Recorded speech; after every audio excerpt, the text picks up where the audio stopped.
Queridas hermanos, queridos hermanos, hermanas, quisiera empezar esta exposición, pero antes no quiero dejar de lado algo que nosotros lo llevamos en el alma, en el corazón, en la mente.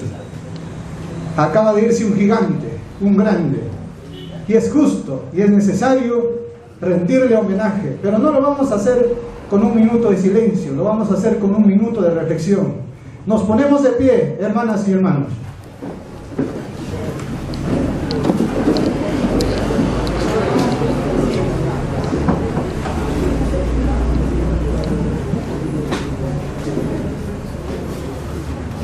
Gloria eterna para nuestro comandante Fidel Castro. Muchas gracias.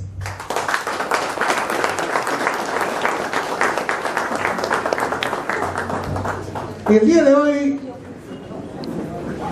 en esta exposición, necesitamos tener claridad, necesitamos ubicarnos, o en todo caso, necesitamos reflexionar más acerca de nuestra ubicación, porque aquí no hay medias tintas.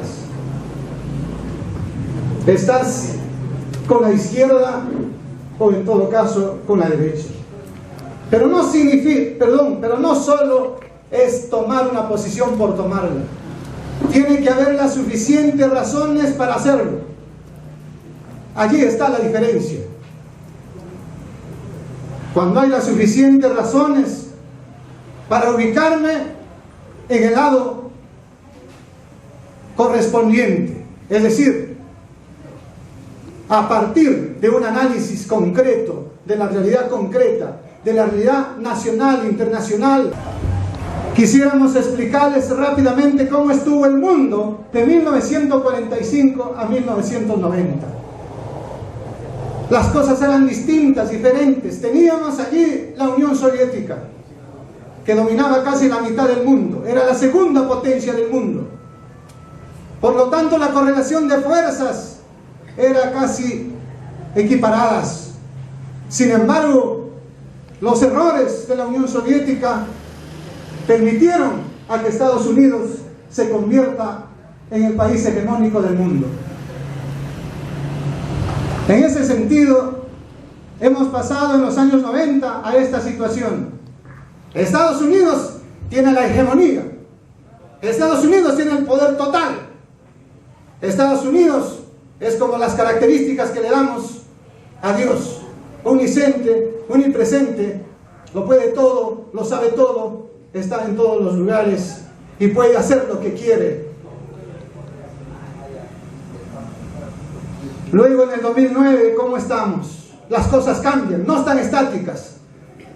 Por eso, en ese sentido, en el 2009 nosotros tenemos una especie de resistencia al hegemonismo, porque renacen nuevas fuerzas. Y aquel país, aquel gigante que estaba un poco dormido, empieza a despertar, empieza a dar pisos de vida, y es el gigante chino. Y lo acompañan otros países, por supuesto, y ahí tenemos el eje asiático. Estados Unidos ahora ya no puede hacer lo que quiere, ya no tiene el poder absoluto, el poder total. No puede imponer su autoridad como lo hacía anteriormente, a punta de guerra, a punta de invasión, pero a punta de persuasión también, de convencimiento. Y quizás el mejor triunfo de Estados Unidos haya sido el triunfo ideológico. Nos ha ganado en las ideas, compañeros y compañeras. Por eso el comandante Fidel Castro dice: es la hora de la lucha de las ideas, es la hora de tomar las ideas y de poner las armas. Luchar por la paz, por la justicia, por la igualdad, por los derechos humanos, etcétera, etcétera. Y ahí tenemos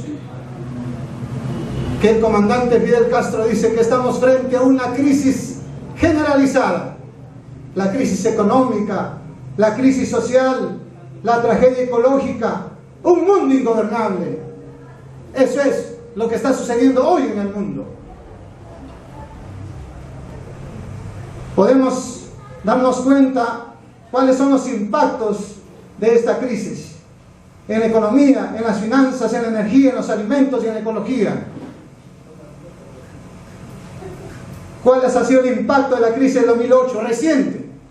Dense cuenta en las cifras. ¿Cómo ha impactado en las economías centrales? Miren China. Es el papel de China. Quisiera que miren abajo China. Mientras que los demás países han decrecido, tienen negativo, abajo China tiene 7.9%, ha crecido. Es decir, la crisis que afectó al mundo en el 2008 no lo afectó a China, sino ha crecido. Por eso es que China se perfila en convertirse en la primera potencia del mundo. ¿Y qué partido lo gobierna China? ¿Qué tipo de partido gobierna China? ¿Dirige a China? El Partido Comunista Chino. ¿Cómo era en el keynesianismo?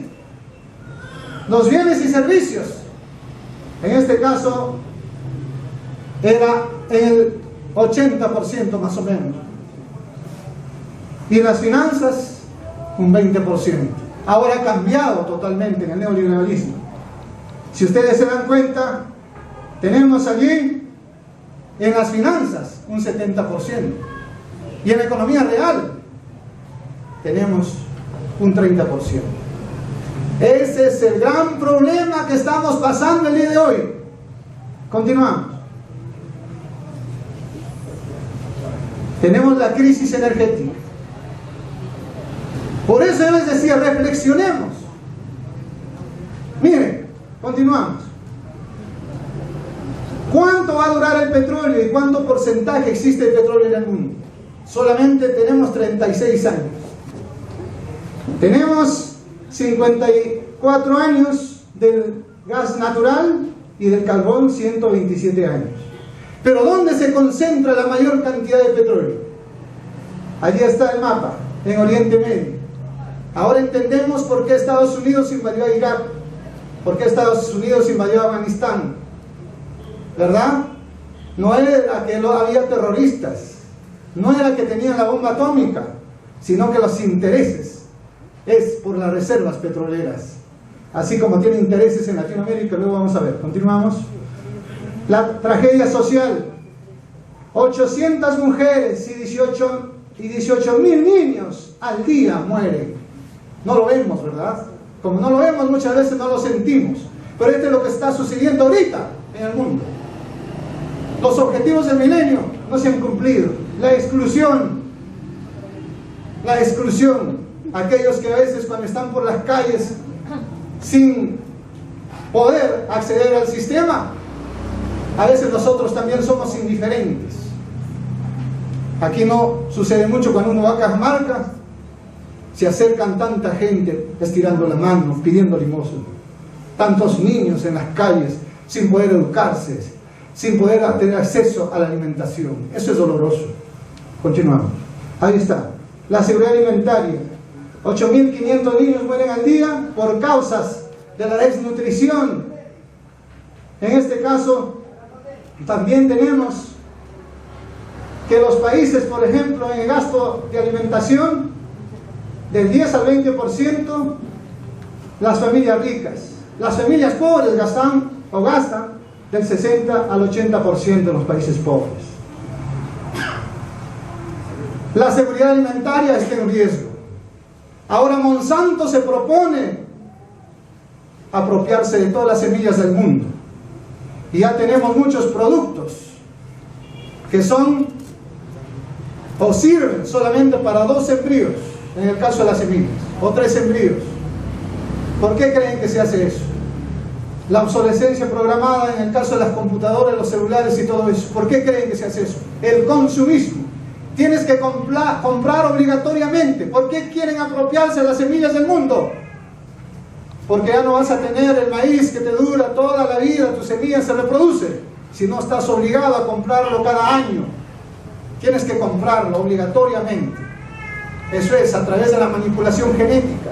Ustedes que son médicos conocen esos temas. Cómo ha avanzado la genética tremendamente, pero debe ponerse al servicio de la humanidad, debe ponerse al servicio de nosotros. Si se pusiera al servicio de nosotros, no sufriríamos las consecuencias que hoy sufrimos, porque la ingeniería genética ha avanzado inmensamente. Estimados compañeras y compañeros, Monsanto, vuelvo a repetir, ahora está trabajando los transgénicos, muy dañinos para la salud. Tenemos este tema, cómo está redistribuido la riqueza en el planeta. Por eso es que vivimos en un mundo totalmente injusto. Miren, no es posible que en este caso 37 millones de personas gocen del 45.5% de los ingresos del planeta. ¿Les parece justo eso? Mientras miles y miles se mueren de hambre, mientras miles y miles no reciben educación, mientras miles y miles están enfermos, y cuando no te alimentas bien, las consecuencias son de tu salud y de tus conocimientos, de tu mente y tu inteligencia. ¿Qué futuro queremos para nuestros hijos? Por eso digo, reflexionemos en alta voz. En este caso, tenemos el 39.4%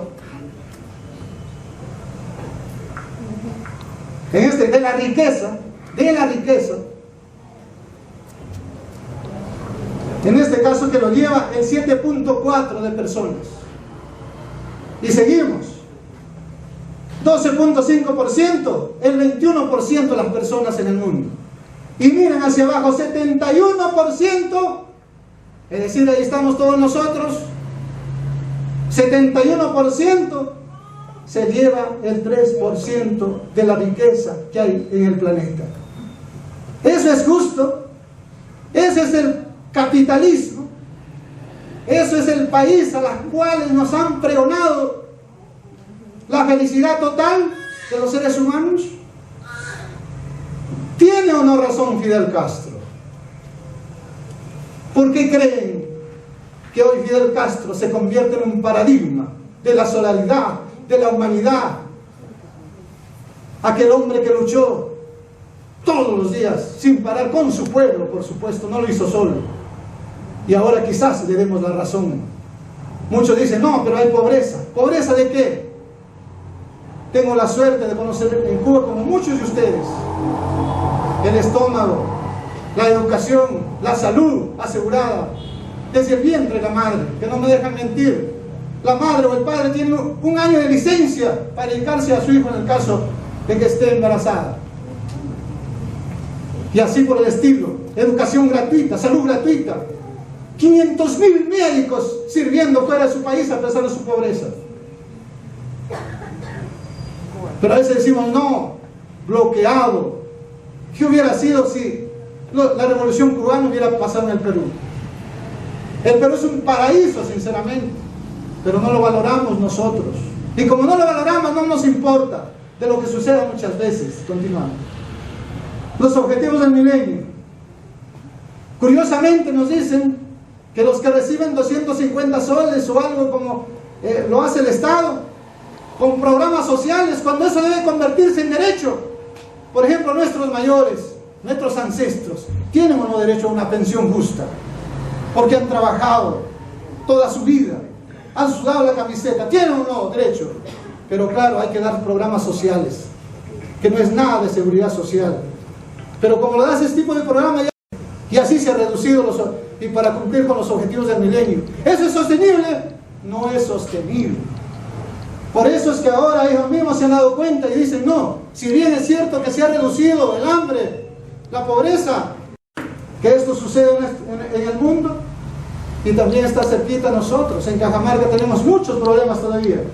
Continuamos. Las enfermedades, la tragedia ecológica. ¿Qué mundo nos están dejando? ¿Qué planeta nos están dejando? Continuamos. Ahí está. No lo decimos nosotros. Lo dice la NASA. ¿Cómo vamos a estar? Más o menos en julio del 2100, superando los 45 grados centígrados. Ahora hay incendios que se producen por la misma temperatura.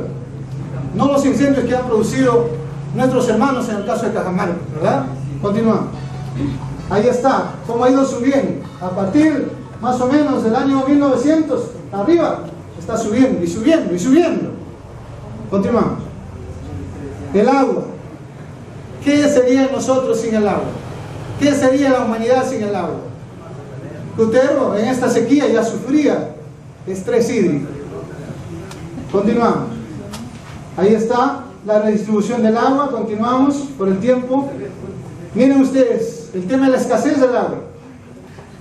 En el año 2000 teníamos escasez, o sea, ya no teníamos agua 3%. Pero esto va a aumentar a 2050, más o menos en un 30%. Ahí tenemos la tierra, la desertificación. Continuamos. Miren la cantidad del porcentaje. Continuamos. Ahí tenemos los bosques. Es increíble. Yo no lo creía también. Son 18.000 millones de hectáreas perdidas cada año. ¿Qué estamos haciendo? ¿En qué están convirtiendo nuestro planeta? Y ahora nos dicen de que hay que reforestar. Lógicamente hay que hacerlo.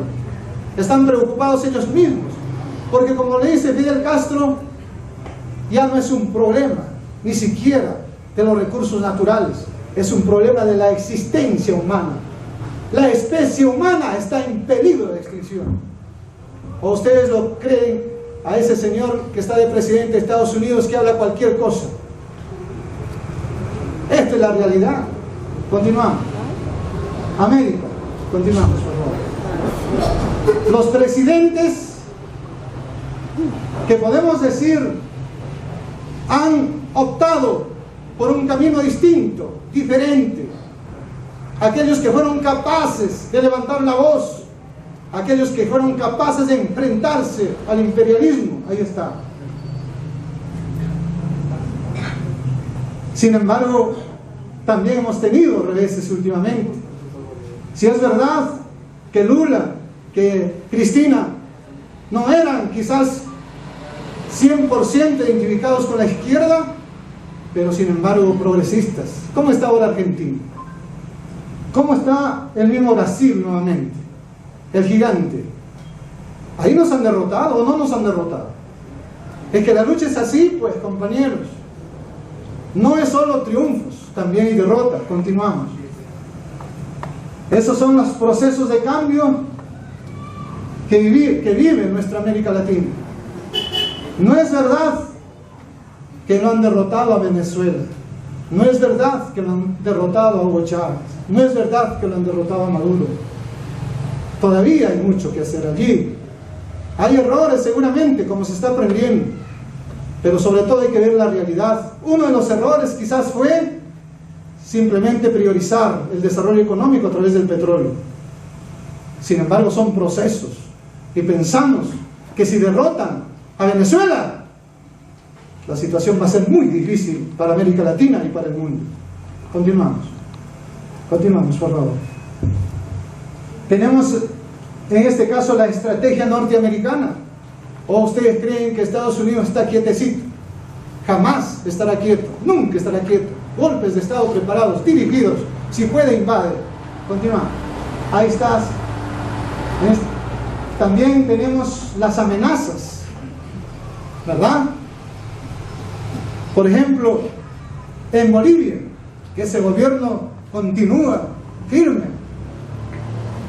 Si aquí en el Perú hubiera un gobierno así, por ejemplo, en el tema de los hidrocarburos, antes que entre el gobierno boliviano, en este caso Evo Morales, los hidrocarburos simplemente beneficiaban en un 83, 82% a los inversionistas privados.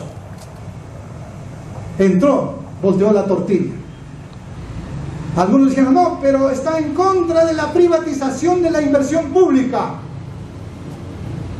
Está corriendo los capitales que vienen a invertir para el desarrollo del país. Falso. Para el desarrollo de los grandes empresarios, sí. Pero cuando hizo Evo Morales, no se fueron, se quedaron. Y el 82% de la riqueza petrolera es para el pueblo boliviano. Y siguen ganando los empresarios, por eso se quedan, ¿no es cierto?, con un 18%. Pero ¿cómo nos engañan a nosotros? Continuamos. Continuamos, por favor. Ahí está. Muchos dicen que la pobreza en Venezuela fue producto de Hugo Chávez, el Satanás, ¿verdad? El enemigo de los pobres, dicen, ¿no? Pero ahí están las cifras, compañeros y compañeras, si no engañen. Que últimamente hay un problema y una crisis alimentaria, es verdad. La estrategia norteamericana. Miren las bases militares de Estados Unidos. ¿Por qué? ¿Cuál es el interés? Ahí está. Todo lo que ustedes ven ahí con puntos negros, esos son sus bases militares de Estados Unidos. Y en el Perú tenemos 2, pero como llanta últimamente se establecieron 2 más, y sobre todo en la Amazonía. ¿Y por qué la Amazonía? Vamos a ver luego. Eso es la razón. Estados Unidos nos quiere por el agua. El 26% del agua del planeta se concentra en la Amazonía. Las futuras guerras, compañeros y compañeras, ya no van a ser por el petróleo. El petróleo ya pasó de moda. Hay otros tipos de energías. Es fundamentalmente por el agua. Continuamos. ¿Por qué no nos quiere? Por nuestras reservas petroleras. ¿El cuánto por ciento de reservas existe de petróleo? El 11% del petróleo y el 4% del gas del mundo ahora se concentra en Latinoamérica. Continuamos.